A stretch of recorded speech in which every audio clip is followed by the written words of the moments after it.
Salut à tous, bienvenue dans cette nouvelle vidéo. Aujourd'hui on se retrouve dans un nouveau challenge, une nouvelle palle, et oui je suis debout avec un setup très bizarre puisque je tiens mon micro-téléphone très près de ma bouche pour que vous m'entendiez. Et au moins il y a du son, je trouve que c'est quand même mieux même si on dirait que je vais interviewer quelqu'un, c'est pas grave, au moins il y a du son. Donc aujourd'hui on va refaire une palle parce que j'en ai deux cette année donc comme je voulais vous le dire, j'ai un deuxième challenge qui s'effectue aussi sur 12 mois. On va faire la présentation de ce challenge aujourd'hui. Donc la petite particularité de ce challenge, c'est que en fait je ne l'ai pas préparé. J'ai noté dans mon carnet tout ce qu'il fallait savoir dessus, donc les thèmes, chaque mois qu'est-ce qu'il fallait choisir. Et puis on va le faire ensemble. Et je me disais que ce serait plus rigolo que d'être assis sur mon fauteuil et dire oui, alors ça c'était le livre, machin, on s'en fout. Là on va devoir les chercher ensemble et ça va être un petit peu compliqué pour certains. En vrai j'ai déjà commencé à réfléchir, il faut savoir qu'on est le 18 janvier et donc je n'ai pas commencé le roman pour janvier. Ce challenge, donc il est créé par deux booktubeuses, également sur Bookstagram pour ceux qui veulent aller voir. Encore une fois ce sera écrit ici, mais il faut savoir que ces deux personnes, donc le challenge a été créé sur leur chaîne et leur chaîne s'appelle Les Indélivrables, donc c'est Clem et Laurine qui l'ont créé et ce challenge s'appelle le challenge préparation du challenge à table et on est debout parce que c'est plus rigolo. Voilà. Donc, armée de mon carnet avec tout qui est écrit dedans, on va essayer de trouver les romans correspondants à chaque thématique. Et à chaque thématique, vu que c'est un plat, je dirais c'est j'aime ou j'aime pas. Même si tout le monde s'en fout, moi ça me fait rigoler, ok? Pour janvier, la thématique est les restes de Noël. Pour ce challenge-là, ce sera une couverture, genre une couverture qui déborde sur le dos du livre ou sur la quatrième. On va trouver ça, on ne s'inquiète pas. Et c'est parti pour chercher ça. En vrai, j'ai déjà une idée, donc je pense que je vais juste le sortir. Mais c'est parti.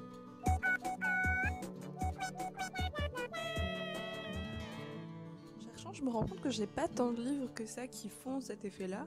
Et qu'en fait, j'ai plus de livres où, genre sur le dos, on a la couverture, mais remis en petit. Bon.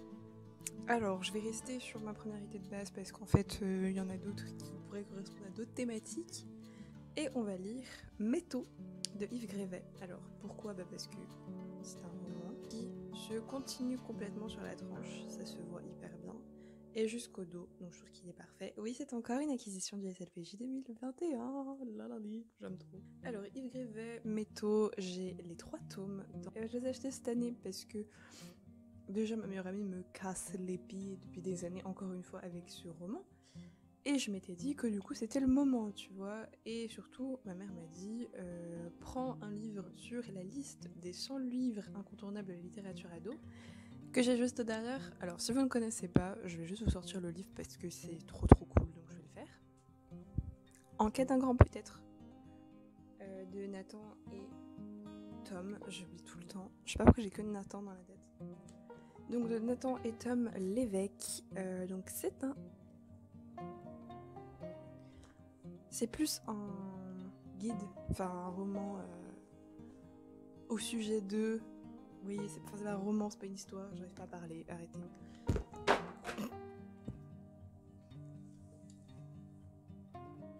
Il se marave la gueule. Et donc, dans cet ouvrage, on a une carte, enfin une liste, et moi j'ai acheté la carte au Salon du Livre. Donc la carte qui correspond aux 100 incontournables de la littérature ado, et Métaux en fait partie. Donc Métaux, pour le résumer, c'est un roman en huis clos dans une maison où il y a plein de garçons et ils ne savent pas ce qu'il y a derrière cette maison parce qu'ils sont toujours vécus dedans. Voilà, c'est tout ce que j'en sais. On va pas en savoir plus, le résumé est court comme je sais pas quoi. C'est le premier tome, c'est une trilogie, j'ai les 3. On verra ce que j'en lis. Enfin, pas en janvier à mon avis, juste le 1, mais on verra si je continue après. Et c'est parti pour février.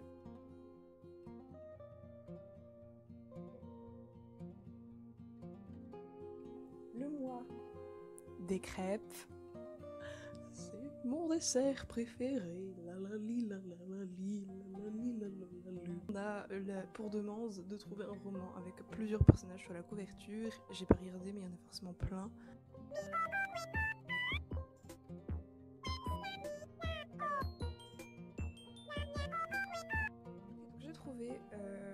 un livre, un roman qui est là depuis pas mal de temps. En fait, je me dis qu'il faut qu'il sorte un moment. Et surtout, il y a beaucoup de personnages. Parce que j'avais des romans avec 2 personnages. Je me disais, c'est pas assez. Et là, il y en a beaucoup, donc c'est trop bien. Killing November de Adriana Mater, que j'ai chez PKJ en épreuve non corrigée. Donc je pense que sur la couverture, on voit qu'il y a quand même pas mal de personnages. Et il y a un cheveu. Il y a particulièrement de mes cheveux. C'est horrible. Pardon pour cette image. Je disais donc sur la couverture, il y a genre 45 personnages. Killing November, que je sais pas grand chose sur ce roman, si ce n'est un espèce de thriller young adult avec une fille qui est poursuivie. On veut la tuer, quoi. Je pense que c'est dans le titre, littéralement. Et c'est une école. Il y a une école ? Cours de poison, lancer de couteaux, vol en tout genre. Les élèves sont formés au métier d'assassin, d'espion et de voleur. Bravo. Et November ignore pour quelle raison obscure son père l'a placée là. Elle semble inadaptée, elle devra pourtant s'y faire et vite. C'est vers elle que les regards accusateurs se tournent. Pour prouver son innocence et survivre, November va devoir fouiller dans son passé et trouver sa place sur l'échiquier des familles.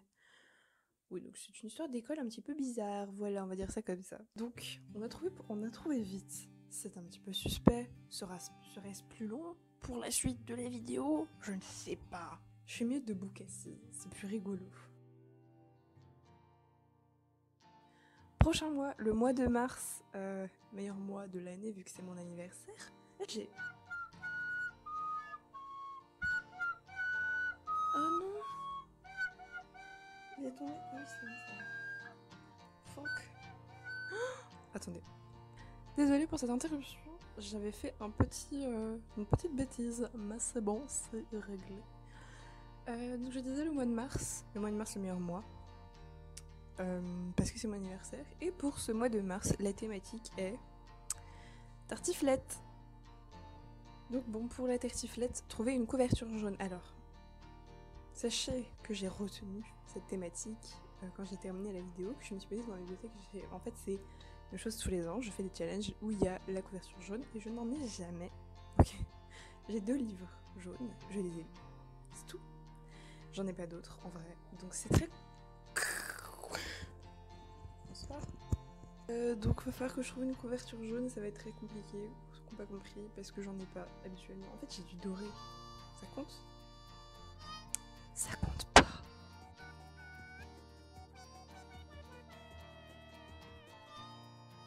Un livre jaune, qui est majoritairement jaune, on va dire, pas parfaitement jaune, j'en ai pas, mais bon, qu'est-ce qu'on peut? Le prieuré de l'Oranger de Samantha Shannon.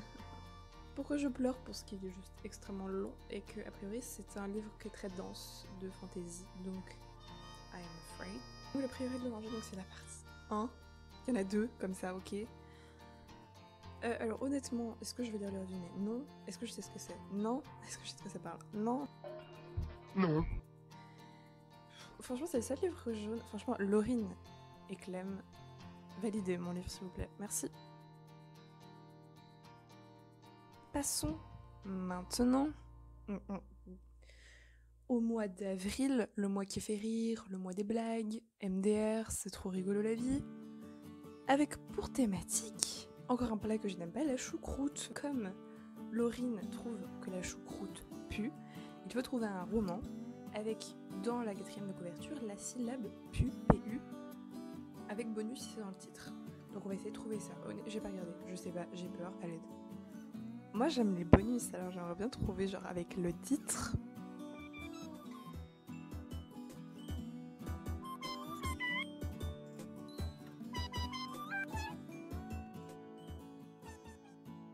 Bon bah update, il n'y a pas de titre en fait qui marche avec PU.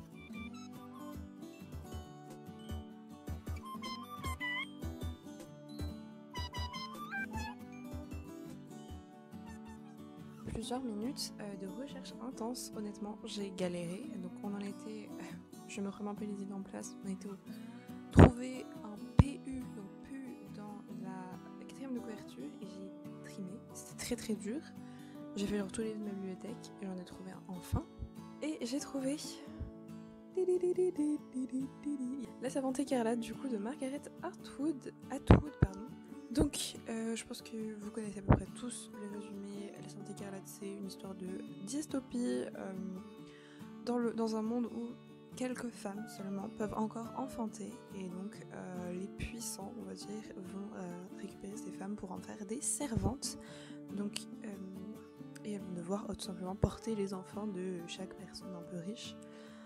Il y a des rituels très bizarres. Enfin, moi j'avais vu quelques bouts de la série au début, puis après j'ai fait non, je veux le lire. Et c'est très cool qu'ils sortent parce qu'en fait je me motive jamais, je sais pas pourquoi. Et donc le mot en pu dans le résumé, c'est république.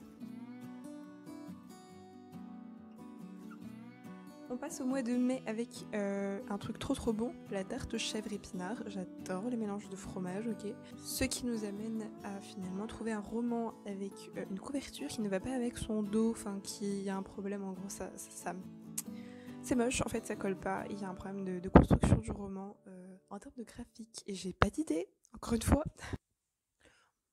Je vais sortir celui-là parce que je l'ai toujours trouvé très bizarre en termes de maison d'édition. Enfin, je trouve que cette maison d'édition fait des trucs qui n'ont pas de sens. En fait, je trouve que c'est pas très beau, voilà déjà. Hop. Un long voyage de Claire Duvivier, donc qui est aux forges de Vulcain. Donc la couverture est très jolie, hein, vraiment, moi j'aime beaucoup. Mais voilà, à partir du dos et de la 4e, on est vraiment sur un truc mais moche. Ça fait pas du tout fantasy, ça ne colle pas avec l'univers fantasy qui est annoncé devant. C'est non. Je sais que c'est un univers de fantasy qui a, pareil, été très apprécié, c'était pour ça que je l'avais pris. C'est de l'adulte.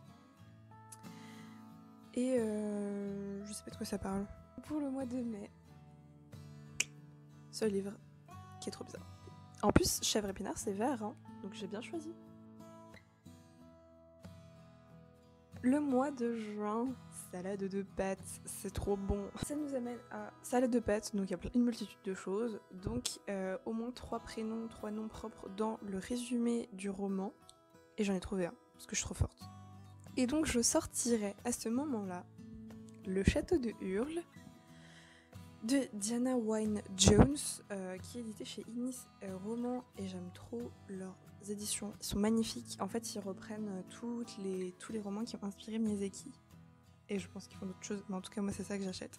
Donc évidemment ça a été le roman qui a inspiré I Lost Name, Le Château Ambulant, qui est mon Miyazaki préféré depuis que je suis toute petite. Donc je suis ravie de pouvoir le lire. Et alors dans le résumé on a donc la contrée d'Ingari, le marché au copeaux, qui est quelque chose de particulier à l'univers, Sophie, ça fait déjà 3. On a également Calcifère, je crois qu'il y a... Ouais, on a Calcifère. Donc voilà, ça fait 4, donc c'est bon. Je pense que j'ai réussi à attendre, parce que ça va, j'ai déjà attendu tellement d'années. Donc voilà. Mois de juin, le château de Hurle. Pour le mois de juillet, tomate, mozza, basilic, la Sainte Trinité. Et je suis tellement d'accord avec ça, genre mon plat préféré. Et donc pour ça, on va devoir trouver une couverture avec des formes géométriques, et de préférence bonus si c'est des triangles.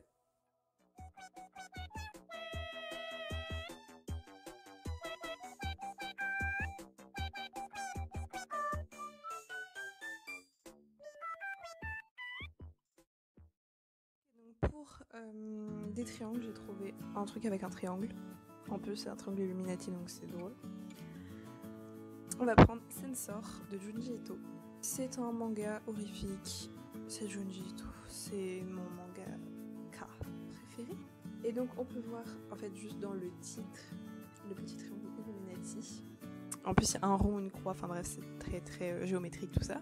Pour les résumer en gros, ça se passe dans la montagne. Il y a un espèce d'esprit étrange, de toute beauté. C'est de toute beauté Qui ne fait pas que du bien, et voilà, je n'en sais pas plus, j'ai pas tellement envie d'en savoir plus. Je le ressortirai pour, on a dit juillet, c'est ça. On passe maintenant au mois d'août avec pour repas les chamallows grillés. Et il va falloir trouver un des 4 éléments avec pour bonus le feu. Si on trouve le feu, c'est mieux.